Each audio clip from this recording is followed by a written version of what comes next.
दिवाळी कधीच एकाच दिवशी साजरी होत नाही. कॅलेंडरवर दिवाळी संपलेली असली तरी ज्या दिवशी फौजी माणूस घरच्या हातचं अन्न खातो तोच दिवस आमच्यासाठी खरी दिवाळी असते. आज मी तुम्हाला एका फौजी पत्नीचा अनुभव सांगणार आहे. ही कथा सणाची नाही, ही कथा आहे प्रतीक्षेची. नमस्कार, मी नूतन, एक फौजी पत्नी आणि 2 लहान मुलांची आई.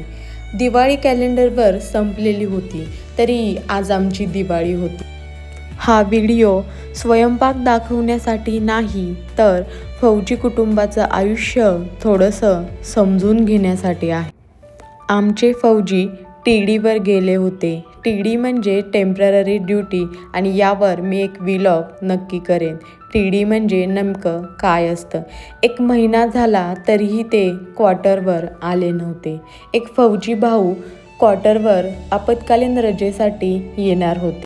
मनात एकच विचार चालू होता, आमचे फौजी येतील तेव्हा येतील, पण या फौजी भाऊंजवळ काहीतरी बनवून द्यावं, कारण घरच्या माणसाच्या हातचं आपुलकीचं जेवण मिळालं पाहिजे. कारण बाहेरचं जेवण फौजींसाठी कधीच समाधानकारक नसतं.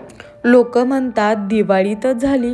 हो, कॅलेंडरवरची दिवाळी तर नक्कीच झाली, पण आमची दिवाळी तेव्हाच असते जेव्हा आमचे फौजी जेवतात. आणि म्हणून मग ठरवलं जमेल ते करायचं आणि जसं जमेल तसं करायचं, पण मनापासून करायचं. समाजासाठी एकच विचार, आपण फौजींकडे फक्त कॅन्टीन, दारू, गाडी, पैसा, मजा याच नजरेतून पाहत असतो, पण त्यांचं खरे राजेपण असतं त्यांच्या त्यागात. कुटुंबापासून दूर राहून उन्हात, पावसात, थंडीत सेवा देणं सोपं नसतं. म्हणून फौजींचा सन्मान फक्त फौजींचाच नव्हे तर त्यांचा कुटुंबियांचा देखील होणं खूप गरजेचं असतं. माझा पहिला प्रयत्न म्हणजे शेंगदाण्याचे लाडू. खूप इझी आणि खूप हेल्दी ऑप्शन मला वाटला. पहिल्यांदा मी एक करून अर्धा किलोचे 2 पॅकेट फोडून घेतले. स्वच्छ एका ताटामध्ये घेऊन पाकडून घेतले. त्यानंतर कढईमध्ये मी शेंगदाणे भाजायला ठेवले. हळूहळू मंद आचेवर शेंगदाणे भाजून घेत राहिले, कारण चवही जाऊ नये आणि त्यामुळे मी त्यासाठी थोडा वेळ दिला. त्या दरम्यान मी गूळ चिरत होते. 1 किलो शेंगदाणे आणि 1 किलो गुळाची ढेप असं प्रमाण मी घेतलं आणि ते एकदम परफेक्ट झालं. दोन्हीही म्हणजे शेंगदाणे थंड झाल्यावर मी थोडे करून मिक्सरमधून बारीक दळून घेतले. छान खरपूस असा शेंगदाणे भाजल्यामुळे खूप छान स्मेल येत होता आणि गूळ आणि शेंगदाणे मिक्स करून मी मिक्सरमधून फिरवून घेतलं. एका परातीमध्ये छान असे लाडू वळायला घेतले. दूध नाही, तूप नाही, काहीही नाही, तरी एकदम छान आणि मस्त असे शेंगदाण्याचे लाडू वळून झाले आणि प्रणू तर मोजू लागली. किती लाडू झाले तर 55 ते 60 असे मध्यम आकाराचे लाडू छान तयार झाले. हे पहा.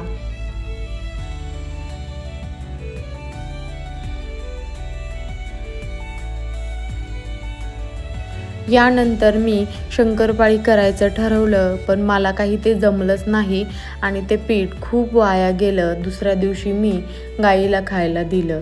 काय गडबड झाली होती, एका भांड्यामध्ये मी पाण्यामध्ये तूप आणि साखर विरघळायला ठेवली, परंतु श्रीनेला उलटी होत असल्यामुळे मी गॅस बंद करून त्याच्याकडे लक्ष द्यायला गेली, परंतु गॅस तर चालूच राहिला होता आणि ते पूर्ण उकळून पाक तयार झाला होता. मैद्यात मिसळून मी खूप मळायचा प्रयत्न केला, परंतु ते झालंच नाही. मन खराब झालं आणि खूप वाईट वाटलं, परंतु हार न मानता दुसऱ्या दिवशी पुन्हा तयारीला लागले आणि मग 1 किलो मैद्याच्या मी छान अशा शंकरपाळ्या करायला घेतल्या. परंतु मुलं झोपली होती, सकाळीची थोडीशी झोप होती. मधूनच श्रीने उठला आणि तोही मला मदत करायला लागला. हे बनवत असताना खूप मनात विचार, धांदल सुरू होती, परंतु एक फौजी पत्नी असल्यामुळे आपल्या फौजीला काहीतरी खायला द्यायचे, बनवून द्यायचे आणि ही संधी वाया घालवायची नाही, एवढंच मनात विचार होता आणि काम जोमानं सुरू होतं. इथं माझं प्रणूनं काम वाढवलं. मला असं वाटलं की ती माझं काम सोपं करेन. मी तिला कट केलेल्या शंकरपाळ्या वेगवेगळ्या करायला सांगितल्या होत्या, परंतु तिनं सगळं जॉईन केलं आणि माझं काम वाढवून ठेवलं आणि माझी चिडचिड झाली.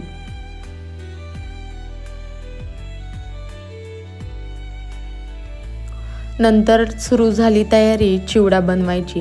मका पोह्याचा चिवडा फौजींना खूप आवडतो. सगळं वेगवेगळं करून तळून घ्यायचं होतं, परंतु माझ्याकडे कढीपत्ता मात्र नव्हता आणि आणायलाही मार्केट खूप लांब असल्यामुळे जमलं नाही. मग काय केलं, मका पोहे तळून घेतले थोडे थोडे टाकून. त्याच्यानंतर शेंगदाणे आणि खोबरं तळून घेतलं. सगळं एकत्र केलं आणि मुलांसाठी वेगळं काढलं. मीठ टाकून कॉर्न एका डब्यामध्ये काढले आणि गरम असताना शेंगदाणे आणि खोबऱ्यांवरही थोडंसं मीठ घेतलं. लास्टला काय केलं, कोमट तेलामध्ये चिवडा मसाला घालून सगळं एकजीव केलं. मध्ये मध्ये प्रणूही येत होती आणि तिलाही कॉर्न देत होते मी आणि तीही खात होते. श्रीने मात्र झोपला होता, तो खूप मिस करत होता. फौजी क्वार्टरवरती काय होतं, मोठमोठे सामान किंवा भांडे नसतात. मला एक खूप मोठं पातेलं हवं होतं, जेणेकरून मी सगळे जिन्नस एकजीव करून छान एकाच भांड्यामध्ये मस्त असा चिवडा मिक्स करून घेईल. परंतु नाही जमलं. मग थोडं थोडं थोडं छोटं मोठं भांडं एकत्र करून मी कसा तरी खूप राडा केला आणि खूप सामान भांडी करत भांडी घासत सगळं आवरत दोघांना बघत चिवडा बनवला आणि मुलांसाठी आणि फौजींसाठी वेगवेगळा करून एका भांड्यामध्ये ठेवला. माझ्या प्रणूनं घासलेली भरणी मला आणून दिली, तिची मला खूप मदत होते. इथे कोणता आलाय चिवडा मसाला. गावावरून येताना असं काही सामान आम्ही आणतच असतो. त्यामध्ये चिवडा मसाला, चकली मसाला, गोविंद घी, घरची चटणी सगळं. त्यातूनच मी हा चिवडा मसाला घेतला आणि छान असा मका पोह्याचा चिवडा बनवून झाला माझा. आता मात्र रात्रीचे 10 वाजले होते. दोन्ही मुलांना झोपवलं होतं आणि मीही खूप थकले होते. मलाही खूप झोप आली होती, कारण सकाळपासून शेंगदाण्याचे लाडू मुलांना बघत बघत केले होते. त्याच्यानंतर शंकरपाळ्याचा प्रयोग फसला होता, परंतु संध्याकाळच्या टायमिंगला चिवडाही बनवला होता. परंतु आता माझा स्टॅमिना संपला होता. परंतु फौजी डोळ्यासमोर होते आणि हार मानली नाही. उठली आणि सुरू केलं. 1 किलो गाजर घेतलं, खिसून धुवून घेतलं स्वच्छ, साल काढून खिसून घेतलं एक एक करून. आणि गाजर म्हणजे खूप मेहनत. मग कढई गरम करायला ठेवली, त्याच्यामध्ये तूप घालून किसलेलं गाजर छान भाजायला सुरुवात केली. तोपर्यंत काय बसायचं म्हणून दुसरी तयारी सुरू झाली. यांना बेसन लाडू खूप आवडतात, म्हणून मी काय केलं, 3 वाट्या बेसन घेतलं. ते स्वच्छ असं म्हणजे घरचं नसल्यामुळे चाळून घेतलं. मलाही पहिल्यांदा काही स्वयंपाक करायला येत नव्हता, परंतु एक बेसनाची लाडूची गंमत म्हणजे एकदा मी आमच्या शेजारच्या ताईंची रेसिपी बघितली होती आणि तेव्हापासून मला खूप छान जमायला लागलं. सिंपल म्हणजे बेसनाचा लाडू बनवताना तुपामध्ये छान एकसारखं हलवत राहिलं पाहिजे आणि मग जेव्हा त्या बेसनातून तूप सुटू लागतं आणि ते पातळ व्हायला लागतं, तेव्हाच ते खरं छान बनतात आणि छान वास पण येतो त्याचा. मग मी काय केलं, हळूहळू गाजरचा हलवा एकीकडे आणि दुसरीकडे बेसनाचे लाडू, असं म्हणजे दोन्हीकडे 2 गॅस चालू होते आणि मल्टीटास्किंग. मनातही विचार होते, कसं होईल, जमेल का. खरं ते प्रत्येक गृहिणींचा हाच मुद्दा किंवा मनात विचार येत असतो की मला हे जमेल का, होईल का. परंतु खूप छान जमतं आणि खूप छान आणि उत्तम होतं. हे गोविंदचं घी आम्ही इथून कॅन्टीनमधून घेतलं होतं आणि खूप छान आहे. पतंजलीचं आहे. आम्ही घरून येताना गोविंदचं घी घेऊन येतो. दोन्हीकडे हात चालू होते, मनात विचार होते, बाळ उठेल का, लवकर होईल का, सगळं काही भरून दिलं जाईल का. परंतु सगळं काही नीट झालं आणि तुम्ही शेवटपर्यंत पाहत राहा मी काय काय बनवलं आणि माझं कोणते प्रयोग फसले, कोणते छान झाले, फौजींना काय आवडलं, आम्ही कसे तिथपर्यंत गेलो, सगळं पाहत राहा. दोन्ही हात चालू होते. वजन जास्त असल्यामुळे हात हलवून खूप दुखायला लागला होता. दोन्हीकडे छान घमघमाट सुटला होता आणि त्याच्यामध्ये मी पिठी साखर अगोदरच बारीक करून घेतली होती, आवाज येऊ नये बाळाला म्हणून. छान गाजरच्या हलव्यामध्ये पिठी साखर आणि वेलची पावडर टाकून छान कोरडा करून घेतला.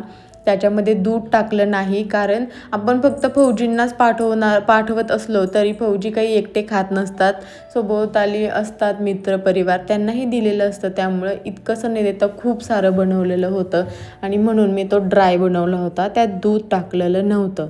दुसऱ्या बाजूला बघताय तुम्ही, हे आहे बेसन. छान खमंग भाजून घेतलं, गॅस बंद केला, थंड होईपर्यंत वाट बघायची गरजच पडली नाही, कारण बाहेर एवढी कडाक्याची थंडी होती की आपोआपच ते थंड झालं. मग मी परातीत काढून घेतलं, त्याच्यामध्ये काजू लावून एक एक करून मी बेसनाचे लाडू वळायला घेतले.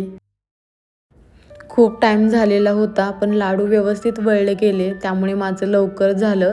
आणि बघताय 12:15 वाजले होते रात्रीचे.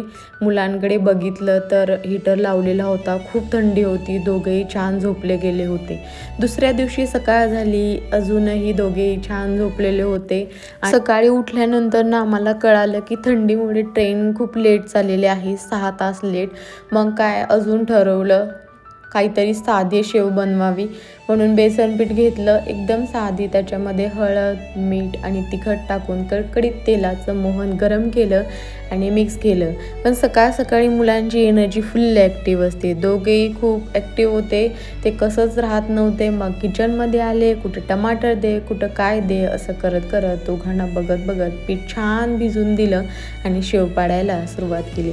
मग काय एकदा एक घेर झाला की मग मुलांना खाऊ दिलं आणि मग मुलं सगळं सामान घेऊन, तुम्ही सुरुवातीला पाहिलं की आम्ही सगळं सामान घेऊन फौजी भाऊंच्या क्वार्टरकडे गेलो आणि ते सामान त्यांच्या हाती पोहोचतं केलं. हे सगळं सामान पोहोचतं केल्यानंतर एक गोष्ट मनात होते, दिवाळी फक्त दिव्यांनी साजरी होत नसते, तर ती आपुलकीने साजरी होत असते. आमची दिवाळी तर तेव्हाच असते जेव्हा फौजी आमचे घरचं अन्न खात असते. आपण सर्वांनी एकच गोष्ट कायम मनात ठेवली पाहिजे की फौजी आहेत म्हणूनच आपण सुरक्षित आहे. आज मी जे काही बनवलं ते काही परफेक्ट नव्हतं, पण मी ते मनापासून बनवलेलं होतं. ही रेसिपी काही पदार्थांची नाही, तर ही त्या भावनेची आहे जी प्रत्येक घराघरातून त्या फौजीसाठी पोहोचत असते. तुम्हीही दिवाळीमध्ये असे पदार्थ बनवताना एक क्षण आपल्या फौजींसाठी नक्की आठवा, जेव्हा तुम्ही असे पदार्थ बनवत असता. माझा हा अनुभव कसा वाटला? फौजी आहेत म्हणूनच आपण सुरक्षित आहोत. धन्यवाद.